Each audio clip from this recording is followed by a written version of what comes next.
Hey guys, welcome to the channel. If you are new here, my name is Noguera, and on this channel we cover a wide range of topics in the photo and video space.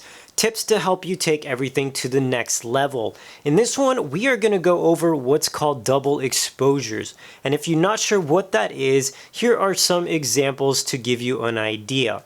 Now, you can get really creative with this, and I'm going to show you here on Photoshop how you can create a similar effect. So I'm going to take two photos and we're going to combine them in Photoshop, and I'm going to teach you how you can get a similar result digitally right on Photoshop in a few easy steps. So without further ado, let's go ahead and jump on the computer and get started. So this is the image we are going to be using for this example. One of the things that you should keep in mind is we are going to be cutting out this person from the background. So the cleaner the image and the more contrast you have from your foreground to your background will make this process significantly faster and easier. So what we're going to do now is we are going to drag our layer down here to this plus symbol, and this is going to create a copy for us. Now I am going to click this eye and basically take away this layer, or make it invisible rather. And then I am going to use our quick selection tool here.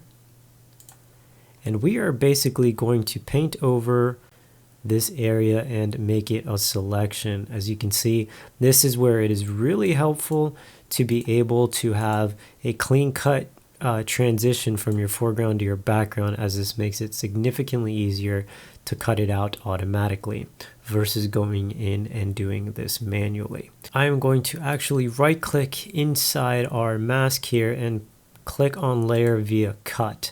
And now you can see it actually created this cut for us and created a transparent background. Now I'm going to hit Control Shift N, and that'll bring up a new layer panel, and here we have a new layer. I'm going to click G, which is our paint bucket, and I'm going to actually just paint that whole layer white, and then I'm going to drag that layer down to be behind our subject here. Now what I'm going to do is actually bring in the image that we will be using to create this double exposure, and to do so I am literally just going to hold Control or Command on Mac, minimize this, and I want to make sure that this is going to be covering our subject entirely. Now with this layer 3, the background layer selected, if I hold Command or Control, you can see that it changes our little cursor here, and I select on the layer of our foreground, which is our subject here. You see it already created an outline for us, which makes it really easy. So from here I'm going to click down here, which will add a layer mask to it. And now you can see it's kind of starting to come together. Now a cool thing here that you can do is, let's go ahead and unlink this, and to do so you just hit that chain link, and we're going to select our background, our mountains here. Now if we wanted to move this and change its orientation, we can simply come up here to to Edit, Transform and Scale. And this will allow us to kind of move things around, and you can see right behind is our subject. This will help us basically move things around and see how we like it. I'm liking this here. I'm going to go ahead and hit enter to enable that. Now what we want to do is come back to our main layer, and we are going to want to duplicate that. To do so, I just usually drag my layers down to this plus symbol, and then we're going to bring this all the way to the top. As you can see, now it's hiding everything else because it's at the top. But if we come up here and change our blending mode to multiply, you can see now we're still getting some definition and detail in the face here. But we have a nice overlay where we can still kind of see that we have that mountain, the mountain, and those stars right behind it. So the next step we're going to do is we're going to do a layer mask once more here. And I am going to use our paintbrush.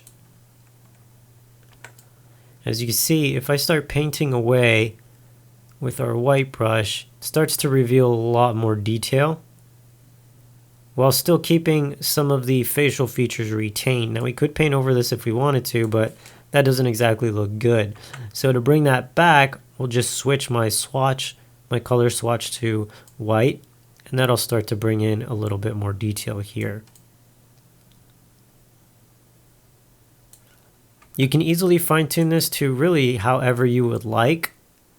I just like to add just a little bit in here in the face. I think that looks pretty good.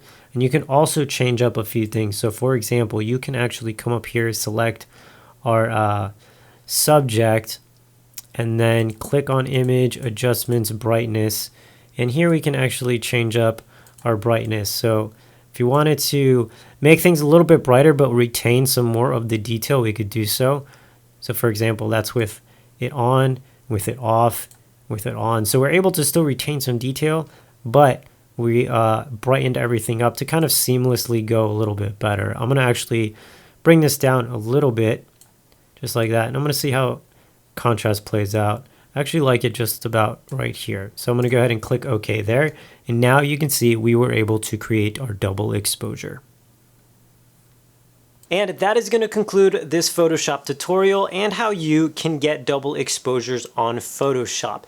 If you guys enjoyed this, please be sure to give us a thumbs up. It really does help the channel continue to grow. And down below will be some links to some really cool contests we have going on over at ViewBug.com.